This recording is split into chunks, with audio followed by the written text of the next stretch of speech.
Assalamualaikum warahmatullahi wabarakatuh. Bertemu lagi dengan saya Ari Cahya Mawardi.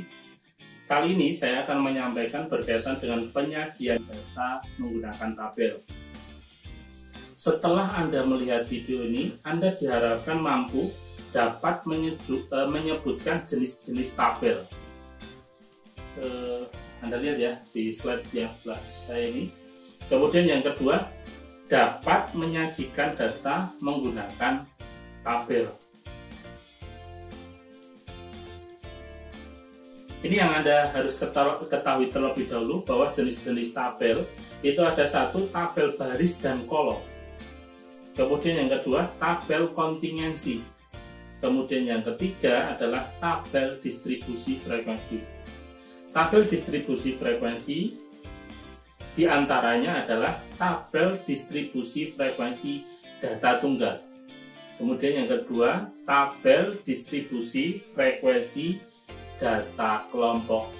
Kemudian yang ketiga, tabel distribusi frekuensi relatif. Kemudian yang keempat adalah tabel distribusi frekuensi kumulatif.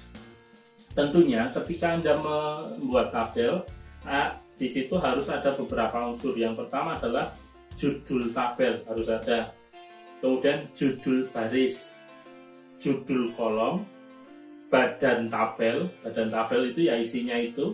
Kemudian sumber tabel, jika tabel itu Anda peroleh dari misalkan buku, koran, atau penulis lain. Nah, yang pertama adalah tabel baris dan kolom. Tabel baris dan kolom biasanya digunakan untuk satu variabel.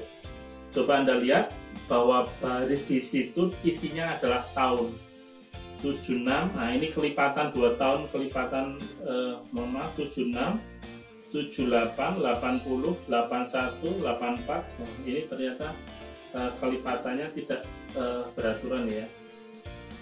Kemudian untuk kolomnya di situ ada yang pertama tahun, garis kemiskinan di desa, banyaknya penduduk miskin di desa. Nah, kalau yang sini adalah yang kota. Tentunya di situ sudah ada judul tabel, kemudian ada judul kolom, ini judul kolom, kemudian ada judul baris, ya. Kemudian ada di sini ada sumbernya, ya, seperti itu. Kemudian tabel yang kedua adalah tabel kontingensi. Tabel kontingensi ini biasanya terdiri dari dua variabel. Kalau misalkan Anda lihat di sini ada variabel tingkat sekolah dan variabel jenis kelamin. Tingkat sekolah dinyatakan dalam SD, SMP, SMA, atau SMK. Untuk jenis kelamin itu ada laki-laki, perempuan. Tentunya di paling pojok bawah ini ada jumlah. Sama dengan yang di sini juga ada jumlah. Fungsinya untuk apa? Nah, ini memberikan keterangan bahwa laki-laki itu jumlahnya sekian, 58.342. Jumlah perempuannya berapa? 60.937. Nah, kalau di sini jumlah berdasarkan tingkatan. Saya kira bisa dipahami. Kemudian tabel yang berikutnya, tabel yang ketiga adalah tabel distribusi frekuensi data tunggal. Nah, misalkan ini saya melemparkan dadu 20 kali dan muncul nilai-nilai ini. Nah, dalam mata dadu itu kan terdapat 6 mata dadu, 1, 2, sampai 6. Ya. Kemudian Anda buat tabel seperti ini, mata dadu, kemudian turus, kemudian frekuensi. Nah, saya akan mencoba menjelaskan turus. Turus itu digunakan untuk menghitung jumlah data secara manual. Kalau misalkan Anda, pas pemilihan ketua kelas, ketua kelas itu kan biasanya membuka surat suaranya, misalkan nama A. Nah, A dikasih turus, kemudian B turus, dan seterusnya, ya. Terus di sini juga sama, fungsinya adalah untuk menghitung jumlah data secara manual. Nah, dari data ini nilai 1. Nah, pertama ini 1. Nah, Anda coret, Anda tuliskan di sini 1. Straight. Kemudian ini 1. Anda straight di sini. Straight. Kemudian ada satu lagi straight. Nah, jumlahnya 3. Jadi fungsinya terus adalah memudahkan mencari banyaknya data secara manual. Kalau nanti Anda sudah menggunakan Excel, di situ tidak perlu lagi terus, nanti Anda tinggal masukkan rumus, nanti ketemu berapa jumlahnya. Nanti kita akan mempelajari bersama menggunakan Excel. Kemudian yang berikutnya, yang tabel yang keempat adalah tabel distribusi frekuensi data kelompok. Ya. Tabel distribusi data kelompok bedanya dengan data tunggal di sini. Kalau data kelompok ini sudah muncul interval di dalam kelasnya 41 sampai 50, 51 sampai 60. Inilah yang dinamakan tabel distribusi frekuensi data kelompok. Misalkan ini ada nilai UAS statistika penelitian, jumlahnya ada 40 mahasiswa misalnya. Kemudian saya mencari, saya buat 6 kelas di sini. 41 itu ada berapa? Ada 6. Nah, terus ini digunakan untuk mencari banyaknya data yang ada di sini, ya. Kalau misalkan sekarang itu kan tidak efektif ketika Anda mencari data secara manual. Bayangkan kalau misalkan datanya 500, apakah mau satu persatu? Tentunya tidak, ya. Nanti bisa dibantu menggunakan Excel atau program yang lain. Nah, ini yang perlu, beberapa istilah yang perlu Anda ketahui. Yang pertama, interval kelas. Interval kelas itu apa?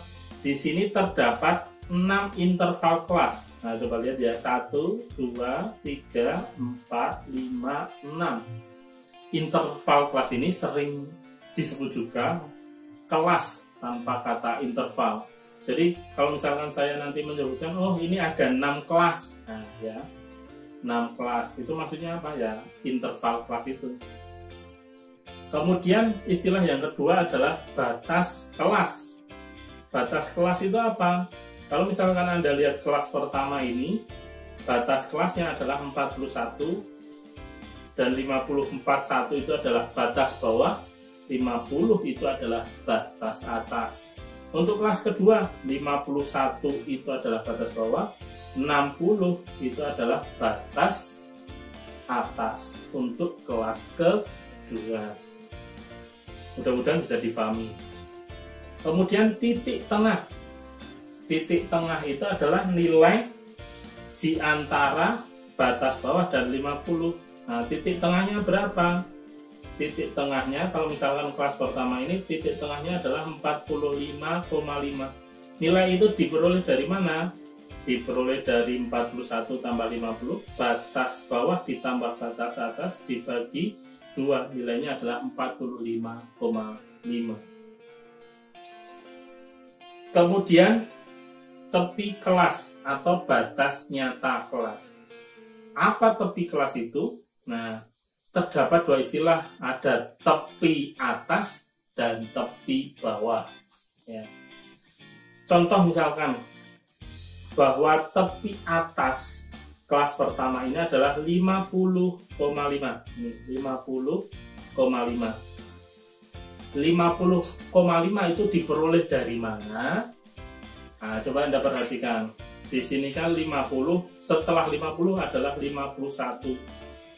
Nah, jadi 50, 51. Nah, tepi atas ya, atau batas nyata kelas itu ya itu di tengah-tengahnya antara 50 dan 51 berapa? 50,5. 50,5 itu disebut dengan tepi atas dari kelas pertama. 50,5 itu juga disebut tepi bawah dari kelas kedua, ya.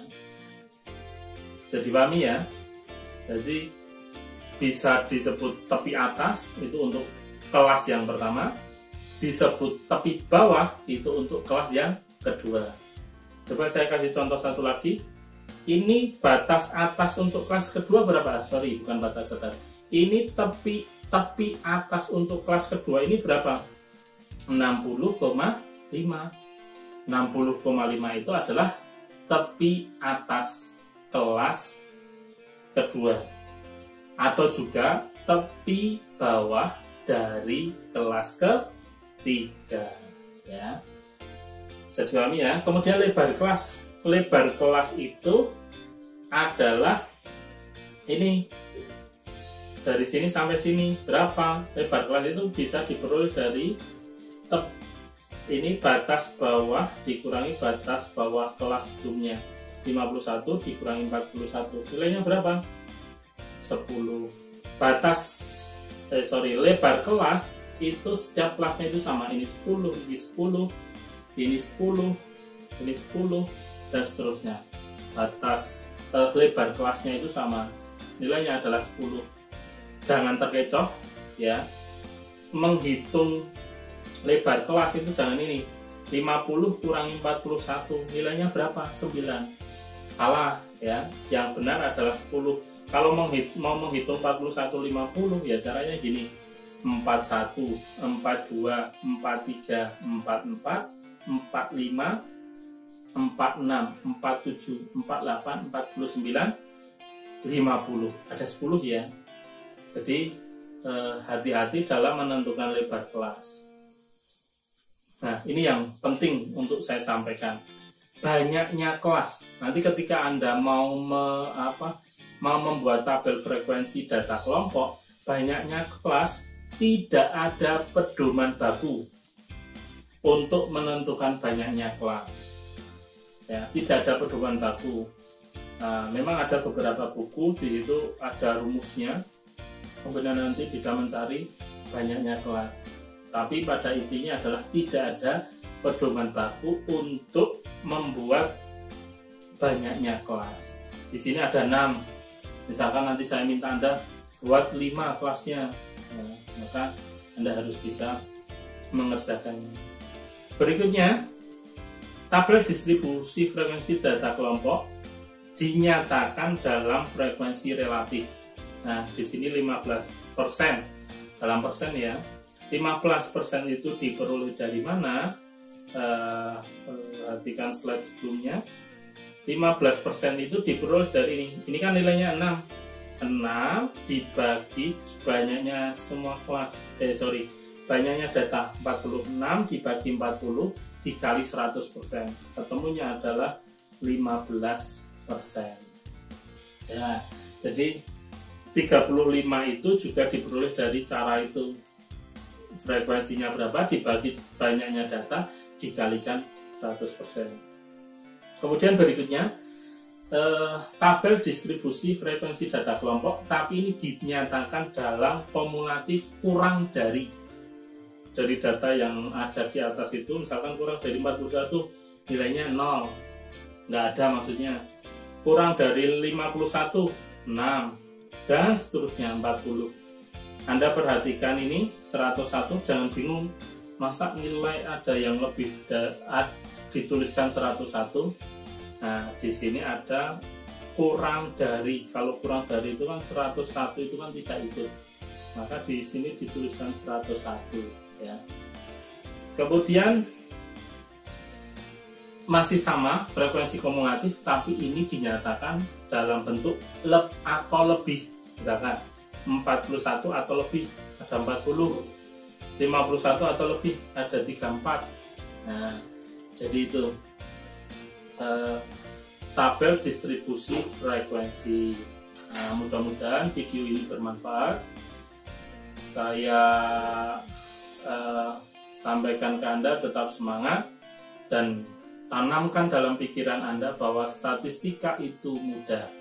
Saya akhiri, wallahu muwaffiq ila aqwamit thoriq. Wassalamualaikum warahmatullahi wabarakatuh.